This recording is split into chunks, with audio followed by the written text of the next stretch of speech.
When I hit the sort button in Google Sheets, it's like, okay, who do we have here this year? There's a new generation of people with new ideas that are disrupting the established way of things, and it's an exciting time. I'll host your podcast and you can edit my magazine. Welcome to Add to Cart, Australia's leading e-commerce podcast that express delivers all you need to know in the fast-moving world of online retail. Every week, Nathan Bush from eSuite and an e-commerce industry expert will share the news, research and insights that you need to know to keep you at the top of your game. And of course, keep your customers adding to cart.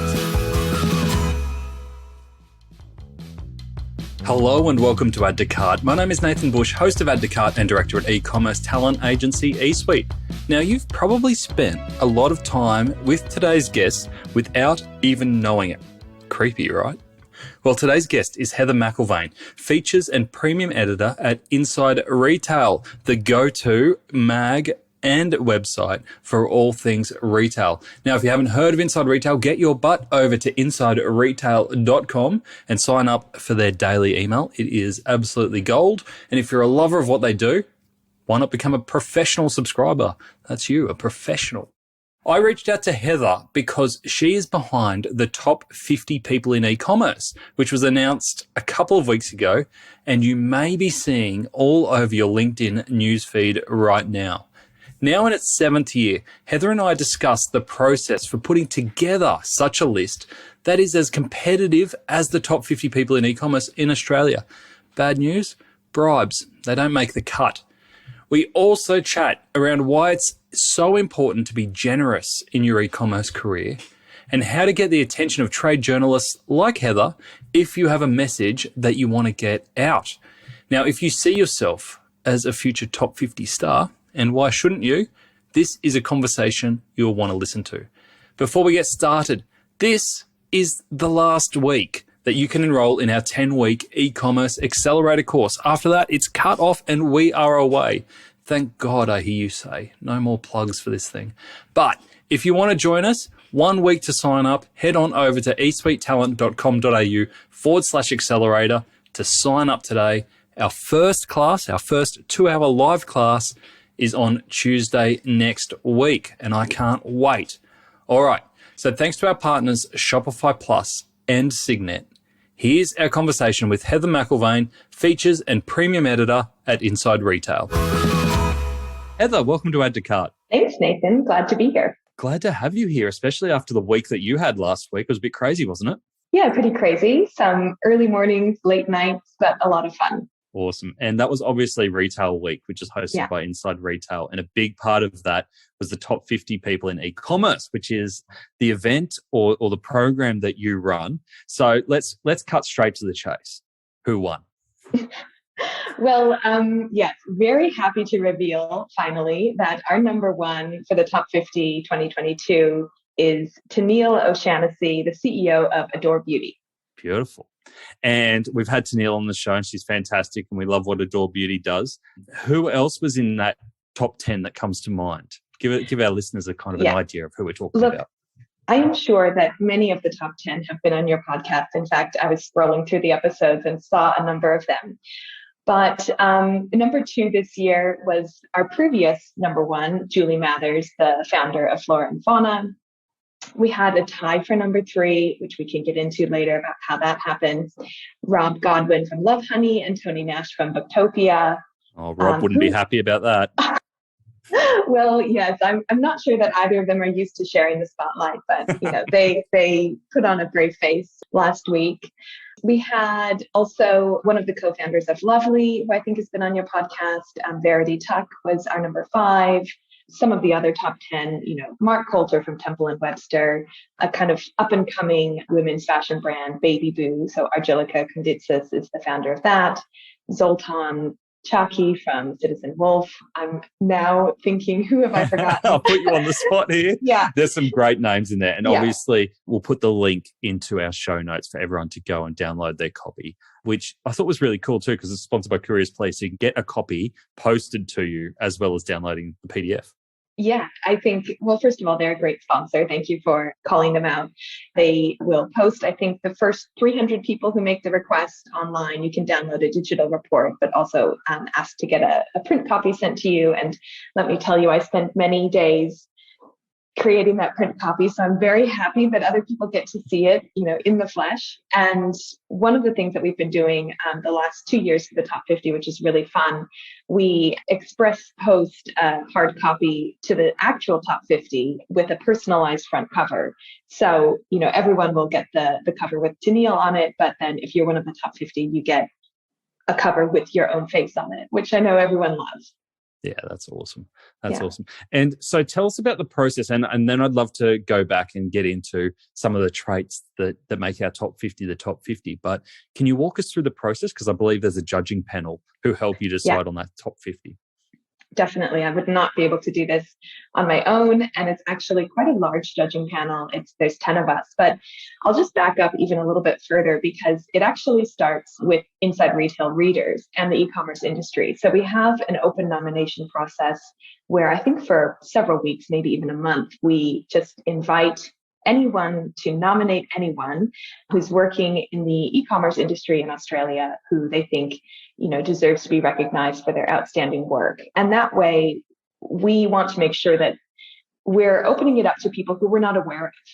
E-commerce, it can be a role that is not that visible outside of an organization. If you're the founder of an e-commerce business, maybe you're the public face of the company. But if it's a bigger corporation with stores, and hundreds of people working in it, oftentimes we don't know who's heading up the e-commerce side of that business. So we really, stand by this open nomination process to make sure that we get in as many nominees as possible. You can nominate yourself. I'm here to destigmatize that. I think that should be fine. If you think you're doing a good job, put your hand up and nominate yourself. And I think I mentioned the criteria are that you need to be working in an e-commerce company in Australia. And by that, you're talking about you have to be in a retail organization? Yes. So we basically define it as selling products to people online. That can be B2B. Sometimes we get B2B businesses as well. We had to kind of think about how do we define e-commerce? How do we, try to make this as fair as possible and as clear as possible? I think one thing is there's a lot of important work that vendors do in the e-commerce space.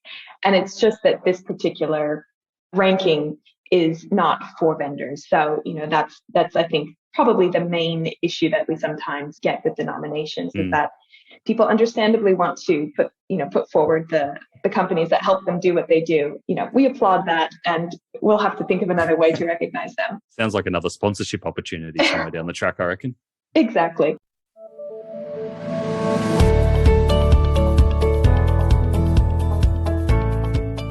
Fashion retailer Incu has been introducing customers to new international brands for nearly 20 years. With 10 retail stores, e-commerce has been a support player, but in the last year, it got really serious. They've upgraded from a custom site to Shopify and now Shopify Plus. Incu sales have grown nearly 300% year on year. Shopify Plus features such as Launchpad for automation, Flow to manage nearly 2,000 SKUs, scripts for customization, and Shopify Plus's merchant growth model have all had a compounding effect. Not only are sales up 300% year on year, conversion rates are up 80%, average session engagement up 91%, and bounce rate down 40%. Incu? More like in whoa. To read more of Incu's story and see other case studies, visit the customer sections on shopify.com.au/plus.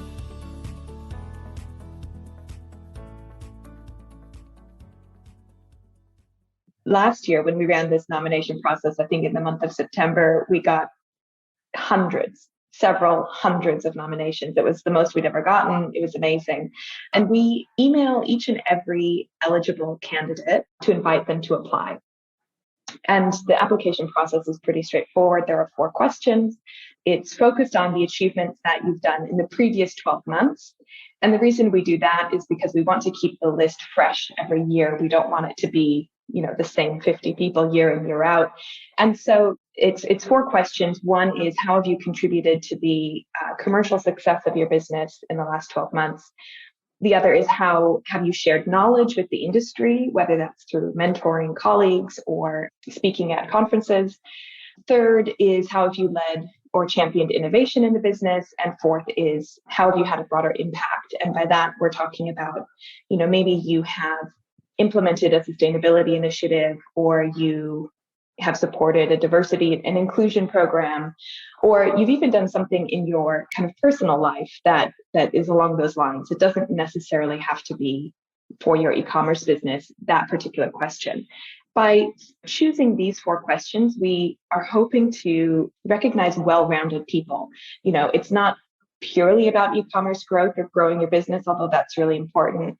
And, and we want to make sure that we're recognizing people who are implementing the latest technologies and ideas with the innovation question. But we also think, this is about people who kind of go above and beyond in every aspect of their profession. And that includes impact and thinking about the community and not just themselves. So those are the application questions. On the application process, I can imagine that it's very similar to recruitment, where when you're interviewing someone, we've kind of been drummed into us that you give credit to the team, especially in leadership positions. It's like, we did this, but you're really asking people to say, tell us what you did. Yeah. Do you find that there's a bit of a skill or an art to be able to take claim or ownership of that without coming across as arrogant?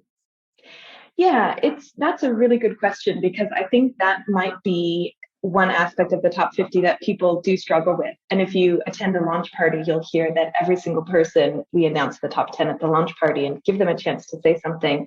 And every single one of them says, this is an individual award, but really I wouldn't be here without my team. And that is so true. It's true for all of us in all of the jobs that we do. So I think that can be challenging, but I think it's also worthwhile. I know I'm somebody who personally probably always defers to the team. I really like being part of a group and working together on something. And I think I choose to see this as a positive opportunity to kind of reflect on some of your individual strengths, because we all have those too. So I hope that's how people approach it. Yeah, no, that's a good insight. Yeah. All right. So we've gone through the application process. People are submitting their applications. How big are the answers to these? Is it really comprehensive? Yeah. Well, we limit the word count, which is crucial. Otherwise, we'd probably still be reading the application.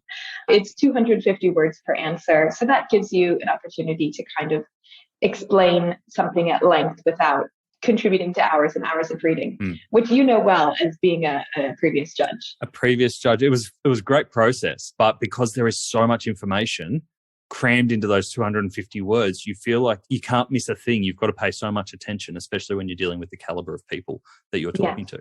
Yeah, absolutely.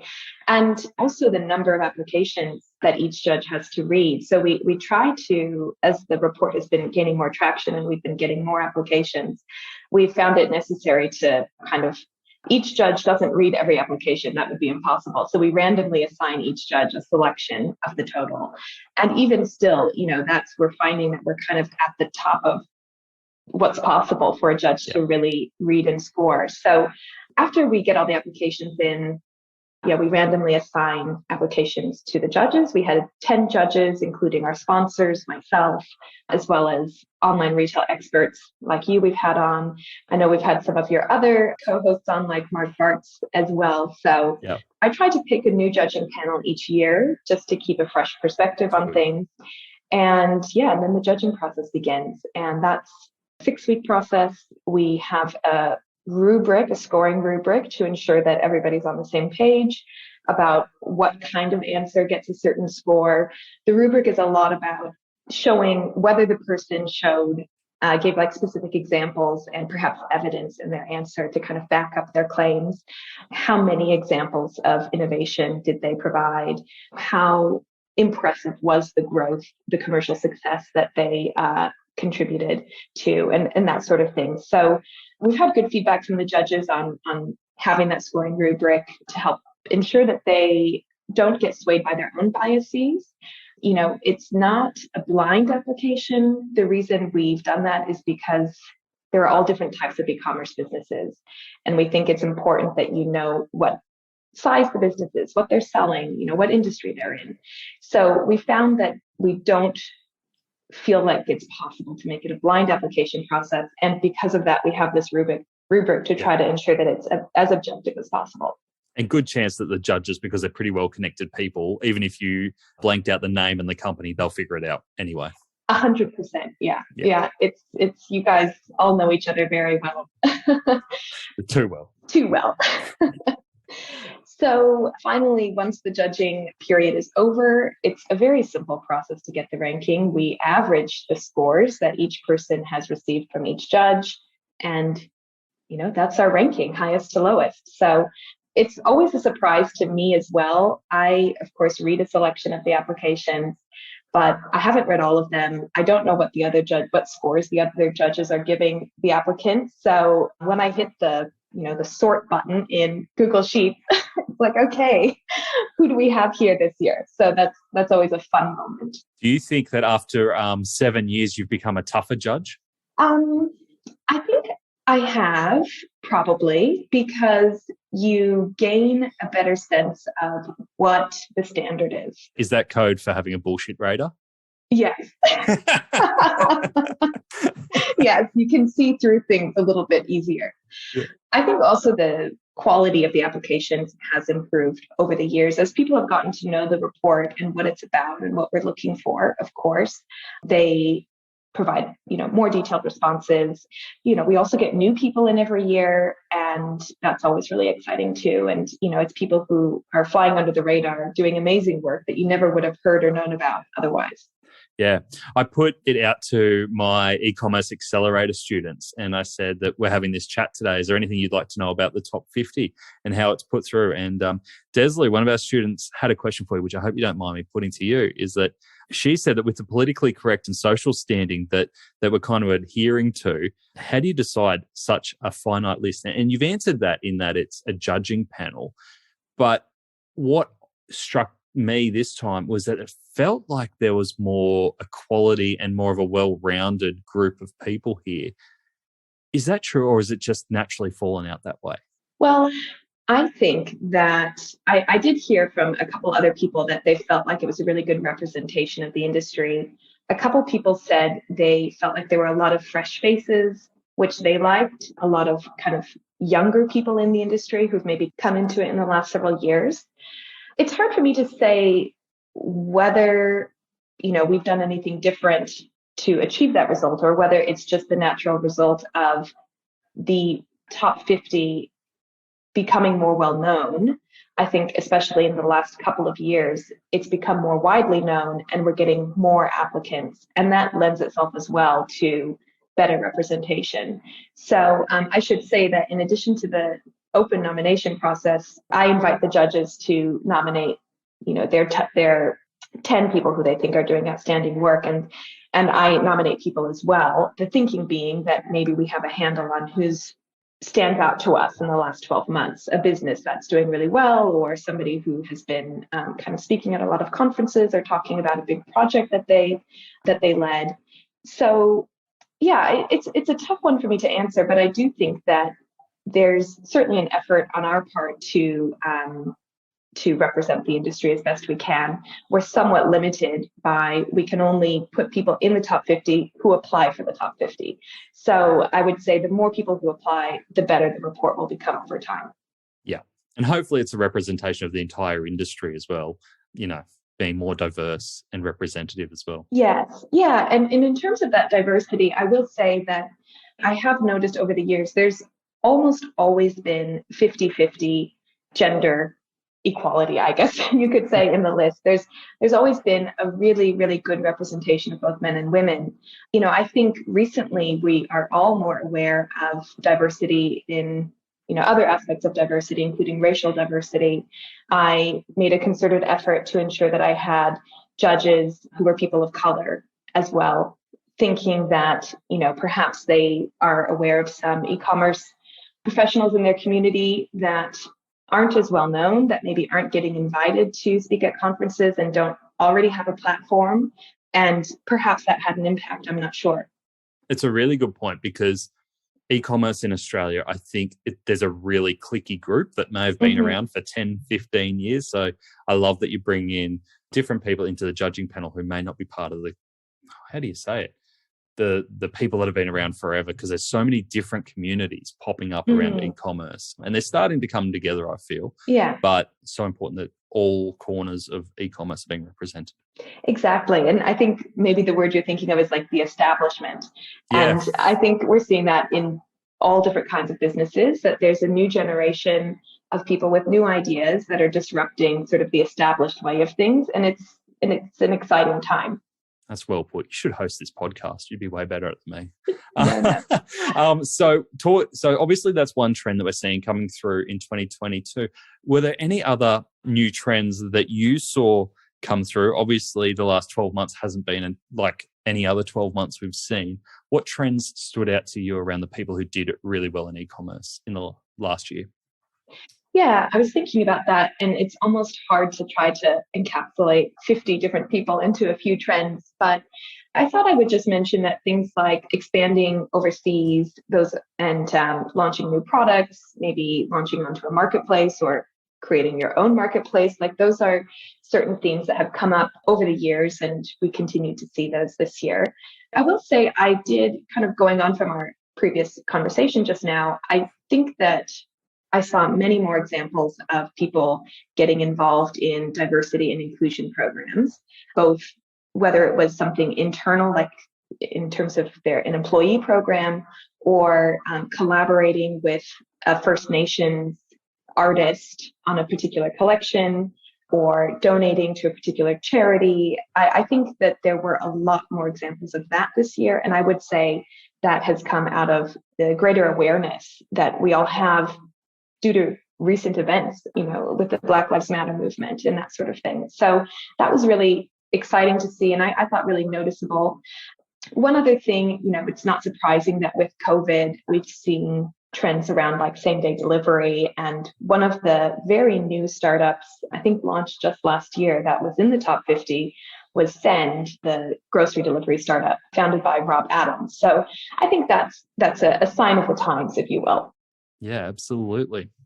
And I noticed that in your introduction to the top 50 that you mentioned about that this is obviously about skills, but about generosity as well. And you mentioned that in the judging process. Why is generosity so important to you? When I wrote that, I was thinking in particular of people who take time to mentor colleagues and share their knowledge with others. And probably they're helping somebody else progress in their career. The reason I mentioned that was because I think I was feeling a little overworked, a little tired. I'd been having some long days to try to pull this together, in addition to some other, things on my plate. Yeah, there were a lot of spelling mistakes in that opening. It was horrible. I'll host your podcast, and you can edit my magazine. I'm joking. There were no mistakes at all. It was great. I really enjoyed that opening. It was great. And so I was just, I think, acutely aware of how busy we all are, and what it says when you devote time that you really don't have to helping somebody else. And oh gosh, without getting too political or looking too widely at the world, it can be, I think we've all had a tough time with COVID. That's maybe a safer place to stay. And it can impact, how you feel about, how optimistic you feel about the world around you. And when you see those moments of people maybe even sacrificing a little bit of themselves for someone else, I think that is just wonderful, and something that I personally would love to highlight. And I saw so many examples of that in the top 50 application process. So, that just really lifted my spirits, and I wanted to make sure that other people knew that was happening. Yeah, I think it's a great criteria. And I think what happens is there's almost like a spiral effect too, is that you see these people who are really good at what they do in e-commerce, but they dedicate so much time and they make it a non-negotiable that they're going to help out others, whether it be in their social causes, whether it be sharing their e-commerce knowledge. And by doing those things, they become better at e-commerce as well. So it's like, it's this nice circle that you see, that it's not one or the other. It's that this makes them whole and makes them a better practitioner as well. Croct delivers brilliant DIY pottery kits to customers all over Australia and the US. Unfortunately, the packaging was never intended to be as moldable as the clay that was inside, but it kept turning up that way. That was until their founder Rosa discovered Signet's Jiffy, that's Jiffy not Giffy, Jiffy padded bags. Not only did the Jiffy padded bags help keep the DIY kits in perfect condition, but they also help meet Croct's sustainability goals. The Jiffy padded bags are made from 100% recycled paper. Yay for the clay. Signet has over 5,500 packaging solutions that help leading e-commerce retailers like Croct step up their packaging game. Visit signet.net.au to find out more. That's signet.net.au. Were there any professional or technical skills that you saw come through the entrance? You mentioned marketplaces before. Anything else that really stood out to you?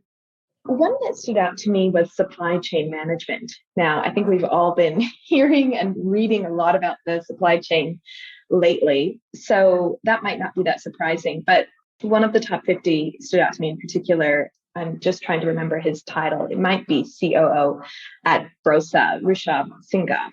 And in his application, he detailed how he had enabled by having great contacts in the supply chain and having nurtured those relationships over the years, enabled the Brosa, an online furniture brand, to avoid the really, really lengthy delivery delays that a lot of other businesses in that space were suffering from.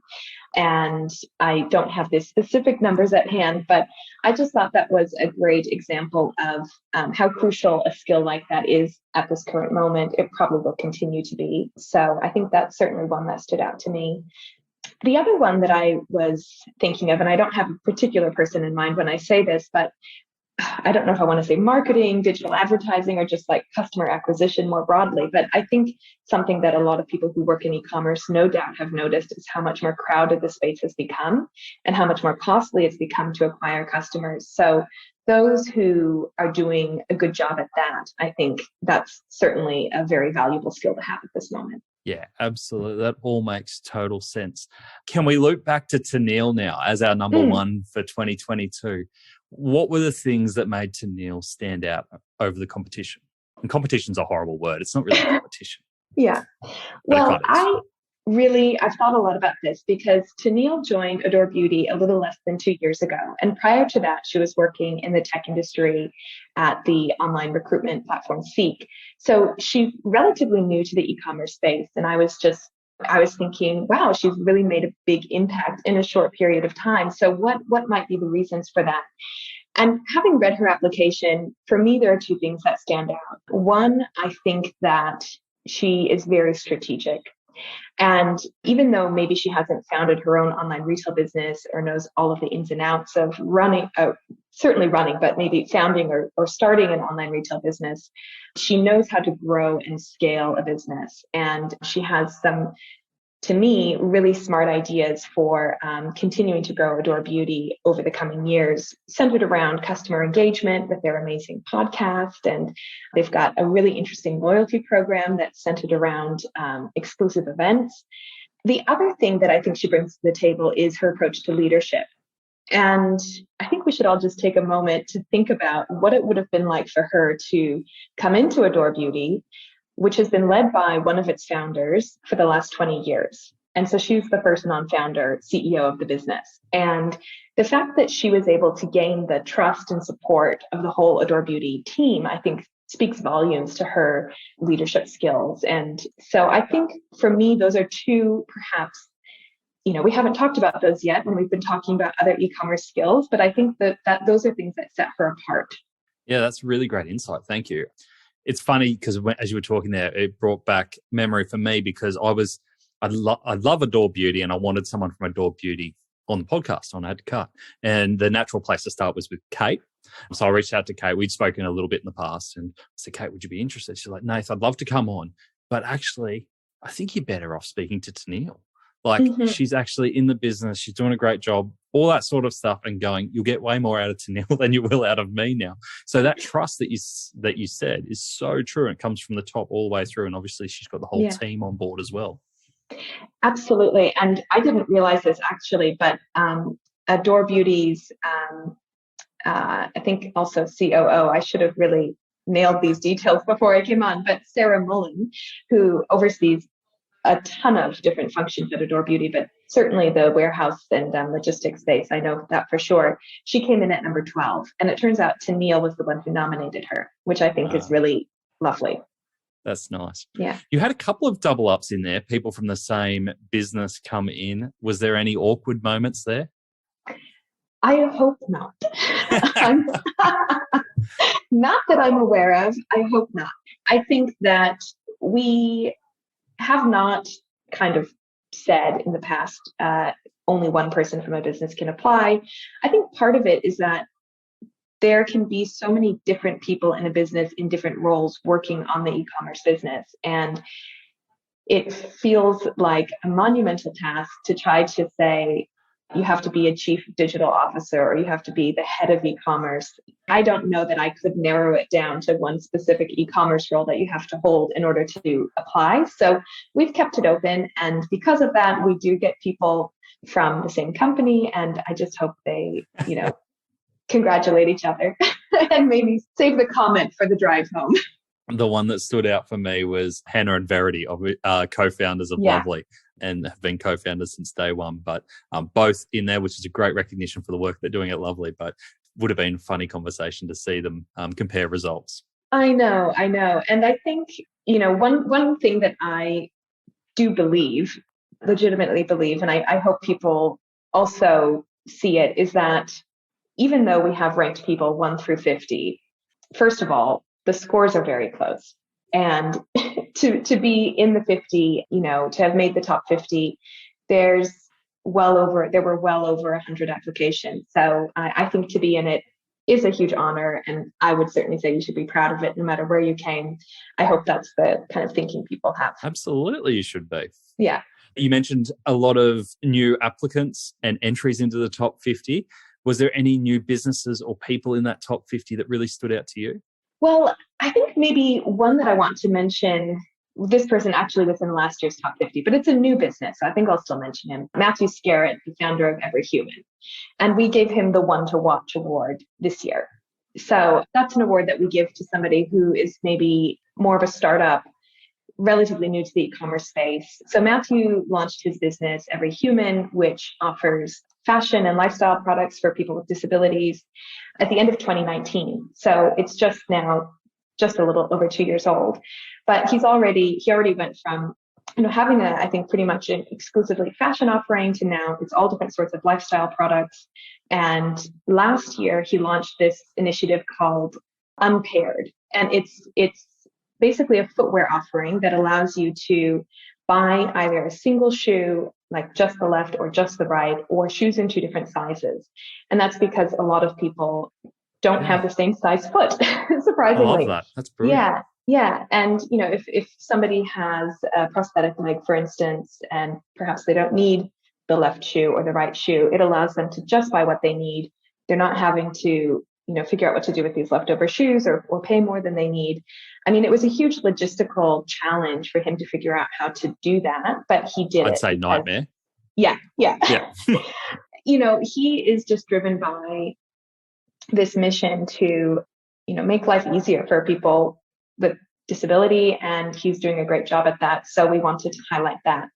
Another one, look, I'm going to take your question in a different direction because one other person I want to highlight. You're such a journalist. Did you see that smooth pivot?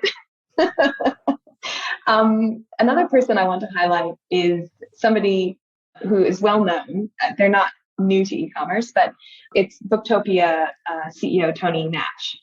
And when I was putting together the report this year, for the first time, we decided to kind of indicate which people had been in the top 50 before, and then also which people had been in the top 50 like 5 times, because we've been running this report for 7 years. So I had to go back through every single top 50 report, figure out, who on our list this year has been in previous reports. And one thing that I found out that I had no idea of before was that Tony Nash is the only person who's been in every single top 50 since we started 7 years ago. So I just think that's I don't know even what to do with that information, but I think it's really cool and I want to tell people about it. That's great. And he was the one that ended up tying with the great Rob Godwin. How did Yes, that he news go did. down when you told him it was a tie for number 3? Oh, I think, look, Rob was announced first, and at the launch party, his speech. I guess I should say that we don't tell any of the top 10 where they came. We don't tell anyone in the top 50 where they came until it's revealed on the 9th. So if you're in the top 10, we tell you made the top 10 because we'd like you to come to the event in person if you can. Get your butt to Melbourne. Exactly. But yeah, the specific ranking is revealed as I announce people. So Rob, I said there were 2 people for number 3. Rob, I announced Rob first. He came up, made a talk. Rob's from Love Honey. He shared the retailer's mission about, sexual happiness. He spoke about how if we all had more orgasms, the world would be a much better place. And then Tony came on stage and he said, I knew I was going to be called for number 3 because there's no way I can follow up that speech. So I don't know if it was the tie or the talk that which one was worse, but I think he was okay. First time anyone's ever mentioned orgasm in a top 50 thank you speech? Almost definitely, yes. Yeah. How was the event? Was it fun to have everyone together in person? Yeah, it was really fun. That's such a fun aspect of my job, is to be able to, to do the announcements. People are excited. I get to see people who I've interviewed on the phone or on Zoom only, and I get to meet them in person, and that's really great. And as you said before, everybody in e-commerce knows each other so well. It's just a great atmosphere. So no, we love to do that, and can't wait for next year's. No, that's awesome. Do such a great job of it. And it's always a brilliant read. Like I said, we'll put the link in the show notes. Heather, I'm really interested because you get to speak to so many people across e-commerce. What do you feel is there a certain type of mood or feeling that you're picking up on? We're talking in early March at the moment, and feel like we've lived a year in 2 months. What do you feel? How are you feeling that retailers are feeling right now? I think optimistic. I think there's a sense that, touch wood, lockdowns are behind us, borders are reopening, people are getting excited to live their lives again, go to events, buy things for events. So I think there is a feeling of hopefulness about the year ahead. Of course, it's one thing after another, so I'm sure there will be many challenges that we're not even aware of yet that will get thrown at us. But perhaps there's a sense of as well that after the last 2 years, there's no challenge that we cannot meet. That Yeah. We've kind of been through a tough time and come out the other side. So there's that sense of, what, time will keep on ticking. We'll do the best we can and get through it, and that helps too, I think. And I can imagine that you would be sick of writing and hearing about COVID. What are you excited about in e-commerce? You actually hit the nail on the head. I was thinking about what topics I'm tired of writing about, and I wrote down in a note to myself, I hope I never have to write another lockdown story, because that means I won't have to go through one. So I, like a lot of people, am trying to live more sustainably. So I really, really enjoy covering environmentally friendly businesses. I think that there's just so many different aspects that you can go into. There's the rise of secondhand, there's the rental space, there's startups like Apparel, who was on last year's top 50 doing textile recycling. It seems like every day there's some sort of new sustainable material made out of pineapple or mushrooms or something else. So it's a space where there's a lot of innovation and change, much needed. So that's exciting.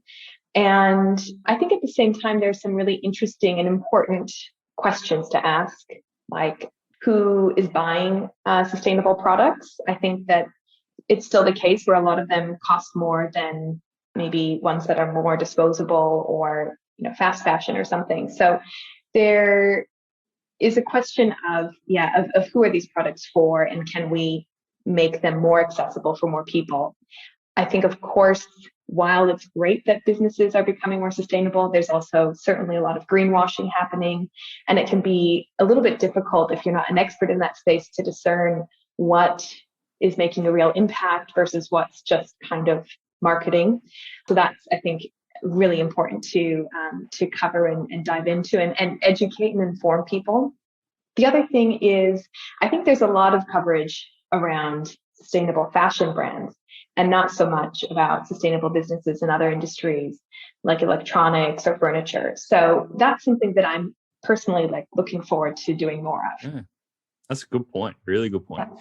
If people are saying, I've got a story, I've got a great retail story that I'd love to pitch to either yourself or the team at Inside Retail, have you got any tips on how to make a story stand out for you guys?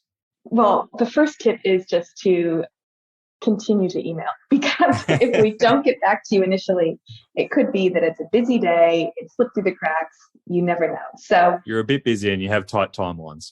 Yeah. And sometimes it's the perfect story for right now. So if we don't pick up on it at first, that's not to say that it won't be interesting later on. So don't take silence as a no, is what I would say. My colleagues might hate me for that, but personally, I kind of like it when people come back to me. The other thing is, I think that it's really important, and I hear this all the time from actually retailers when they're talking about how to acquire customers, which is like, what's unique about your story? And whether it's the founder's sort of personal background or it's a particular, way of doing something that nobody else is doing, or an overlooked customer pain point or problem, those help being really clear about what sets your business apart from any other is going to be, really helpful for us to identify quickly if it's a story that, we need to cover or not, because it's a small team. We produce as much content as we can, but we only have a certain number of stories we can write up. So that's really helpful. I think as well, if there are any big names and big brands always help. Yeah. We notice in terms of getting clicks. So if there's somebody backing your business who has, kind of like is a well-known person in your industry, definitely mention that. Great tips. And you mentioned there that you are time poor, you're a small team, doing a great job. So I would assume that giving as much information as in photographs, quotes, almost writing the article for you would be really appreciated. Yeah. And up your chance of success. Yeah, certainly images are great, because I don't know if your listeners know this, but at Inside Retail, we have our daily news site where we publish a good handful, if not more, stories a day. We have a weekly print magazine for subscribers and a quarterly print magazine for subscribers. So great images also increase your chances of being featured in one of our print publications, which is always fun. In terms of the quotes and all of the background information, I would say that is certainly helpful. Just as a bit of background, we have so our site, we publish some news sort of for free. Those are just the breaking news stories, often written directly off of a press release. So what you just said, that's exactly the kind of thing that is going to really help them write up a good story on your business. Stories that go behind the paywall that are written by me and some of my colleagues who write for the Inside Retail Professional segment. That's how we refer to our subscribers. We do interviews for every story that we write. And the idea is that we'd be looking to get some further details about your business. We might also talk to sort of a retail consultant or analyst about like why that space is like a very interesting space, or what the bigger trends are, provide some more context around where this business is coming from and what the opportunity is. So in that case, you can provide all the information, but we'll still need to do an interview. You'll dig a bit deeper. Yeah. Heather, what's coming up at Inside Retail that you're most excited about? Well, good question. As you mentioned, we just had Retail Week, and I just want to highlight that in addition to Top 50, we also have our annual Retailer Awards. So that was a really fabulous event where we recognized retail businesses, bricks and mortar and online retail businesses in categories like customer service, loyalty program, omnichannel, that sort of thing. So you can find a news story about who won which categories on Inside Retail. We also held our virtual masterclasses where we interviewed high-profile CEOs like Blaine Callard about turning around the freedom business.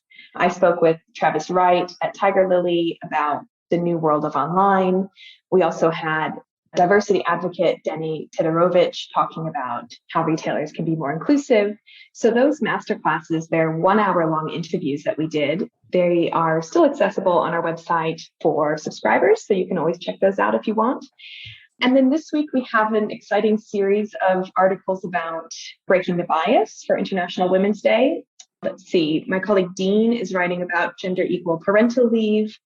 My colleague Joe is writing about women who are working in traditionally male-dominated roles like logistics. I think she's talking to a female forklift driver. And yeah, so I think we've just got tons of new content every day.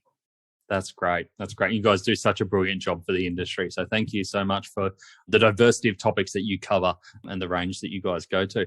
Question for you, if people are listening to this and going, I am going to be in the 2023 top 50 people in e-commerce, what tips would you say for them to focus on for the next 12 months? Wow, what a question. Yeah, just threw that one in the end. Yeah. I think that one area to focus on, and not just for the top 50, but probably also your business, is how you can better understand your customer. And I'm going to give one example that is not that technical, because I don't know the ins and outs of gathering customer data and analyzing it and all of that. But I think a great example of why it's so important to understand your customer, actually, you mentioned the lovely co-founders, Hannah Stolva and Verity Tuck. Last year, they launched this initiative called the Thoughtful Marketing Movement. I think maybe you've spoken to them about that, where they gave their customers the opportunity to opt out of marketing around Mother's Day because they were aware that it can be a difficult day for people for a variety of different reasons. And they got such a positive response to that. And I think it really showed how important it is to think about your customers as people, not just people to buy things from you, but really being curious about their lives and how you can maybe make their lives better. Yeah, without really knowing what's to come in 2022, I think that is no doubt a way. If you kind of took that approach and had that mindset, I'm sure that you would have some amazing initiatives to talk about in your application. Great example, great tip. And just picking up on what you were saying before, if you're not contributing at the moment to causes or the e-commerce industry and what you can give back as well, I assume that's a given to try and give back as much as possible. Absolutely. And, I would encourage people to, this is going to sound a bit contradictory. Of course, you should not just think about it, but actually do something, but also do give yourself the time to think about how you can do it in an authentic and sustainable way. By sustainable, I mean, you want to commit yourself to something for the long term. So finding how you can make the time for that and what you can really commit to, I think is important. And you want to choose something that you truly believe in and that you are happy to maybe devote some extra time to it, because that's what it comes down to ultimately in the end. So those would be my tips for thinking about your broader impact, but in a meaningful way. Brilliant tips. Love it. Heather, if people have heard this and they want to get in touch with yourself or the team, what's the best way to do so? Well, you can email me at heather.m@octomedia.com.au, and maybe we can put that in the show notes or something. Yep. And the team, if you want to reach the whole team, we have an email address where you can just reach the entire editorial team at Inside Retail, and it's irnews@octomedia.com.au. Perfect. Thank you so much, Heather. I would say I'm going to let you go and recover from last week, but by the sounds of it, you're just on to the next thing, and it just keeps churning. Yeah, that's the life of a journalist. Thanks, Heather. Thank you.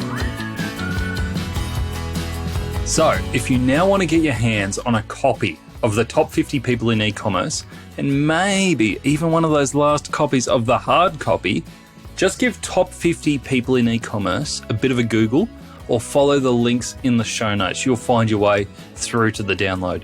It's a really great way to be inspired and discover some people and brands doing great things. I have a copy of this above my desk of previous year's winners to go back on and have a look at. All right, 3 lessons that I took from my chat with Heather today. Number 1, and one that I resonate with so much, give back professionally.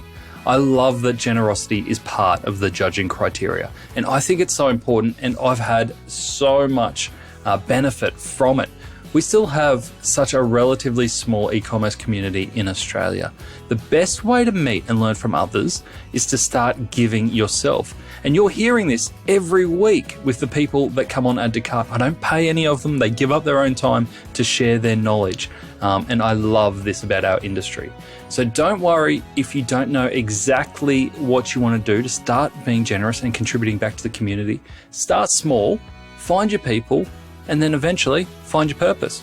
Number 2, customer thinking doesn't cost a thing. Now, despite all the growth figures and the innovation that gets presented to Heather and the judges at the top 50 people in e-commerce, simple customer-centric tactics stand out to her as a sign of a great e-commerce thinker. The lovely example of opting out of Mother's Day is perfect. Now, even if you don't have a huge budget, it doesn't mean that you can't excel in understanding and serving your customers. It's free. Number 3, tell your story. As you heard from Heather, the e-commerce industry in Australia is continually growing and changing. And organisations such as Inside Retail, they want to hear about it. So if you are doing retail differently, shoot them a note or a couple, until they pick it up. They would love to hear about it. And you never know what will come to you after you put your story and inspire others. What will come back to you? To get the highlights of today's episode, head on over to addtocart.com.au and sign up for our free newsletter. Each Tuesday, we will send Monday's episode summary, links, and discount codes for you to go next level on. And if you're looking to explore your next e-commerce opportunity, come and visit us at eSuite. We're a dedicated e-commerce talent agency connecting the best e-commerce talent with the fastest growing brands in Australia. Head on over to esuitetalent.com.au where you can download the free e-commerce salary guide and sign up to our weekly e-commerce job emails. Thanks for listening, and until next time, keep those customers adding to cart.